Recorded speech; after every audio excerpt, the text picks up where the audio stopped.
11ஆம் வகுப்பு மாணவர்கள், யானை டாக்டர் யானை டாக்டர் கதை வாயிலாக இயற்கை உயிரின பாதுகாப்பு ஆகியவை எழுதணும். யானை டாக்டர் கதையில நீங்க என்ன தெரிஞ்சுக்கிட்டீங்க அப்படிங்கிறது தான். ஸோ யானைகளின் பண்பு. யானைகள் கூட்டமாக தான் வாழும். அதுவும் அதோட இனத்தோட தான் வாழும், வேற எந்த மிருகத்து கூடயும் சேராம. அதிக நினைவாற்றல் கொண்டவை. இதுல 3 வகையான யானைகள் இருக்கு.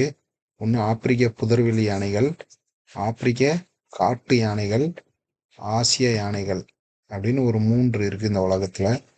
70 ஆண்டுகள் வாழும். 70 ஆண்டுகள் யானைகள் வாழும். இதுதான் யானைகளோட பொதுவான பண்புகள். யானையால காட்டுக்கு என்ன பயன்கள்னா, யானை ஒரு அற்புதமான படைப்பு.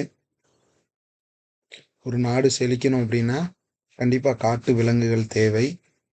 ஏன் அப்படின்னா, அந்த காட்டு விலங்குகளா காடுகள்ல பல மரம், அரிய வகை மரம், செடி கொடிகள் நல்லா வளரும், தழைத்து வளரும்.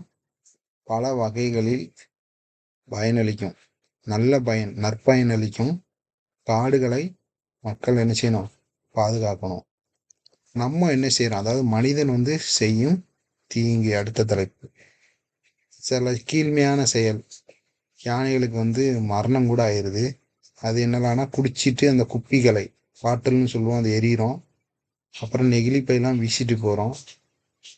இப்போ இந்த குப்பிகளை வீசுறதுனால யானையோடைய பாதம் ரொம்ப மென்மையானது.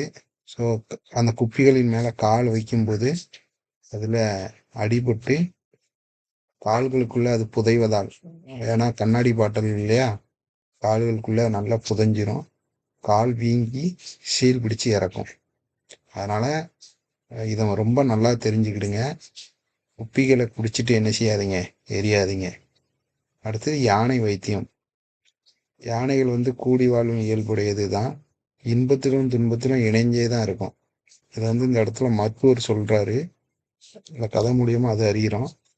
யானை முகாமில் துதிக்கையில உயர்த்தி ஒலி எழுப்புவது ஒலி எழுப்பி வரவேற்பது நன்றி மறவாதவை என்பதை உணர்த்தும். இந்த கதையில அப்படிதான் ஒரு குட்டியான 300 கிலோமீட்டர் கடந்து மருத்துவம் செய்து கொண்டதை பார்த்து வியப்பா இருக்கு. சின்ன தகவல்களை கூட யானை என்ன செய்யாது? மறக்காது. வன உயிர்களின் பண்பு பாராட்டத்தக்க செயல்பாடுகளை உடையன. ஸோ இப்போ இந்த கதை மூலியமா, யானை டாக்டர் கதை மூலியமா அறிவது என்ன? மனிதன் மரங்களை வெட்டுவது, விலங்குகளின் குடியிருப்புகளை ஆக்கிரமிப்பது, அதோட வாழ்விடங்களை மாசுபடுத்துவது, இந்த செயல்களெல்லாம் நம்ம என்ன செய்யணும்? கைவிடணும். பிற உயிரினங்கள் மகிழ்ச்சியா வாழ்றதுக்கு நம்ம வாழ விடணும். அதை உலகின் நல வாழ்வுக்கு விலங்குகளின் வாழ்வும் இன்றியமையாதது என்பதுதான் இந்த கதையில நாம புரிஞ்சுக்கிட்டது. சரிங்களா?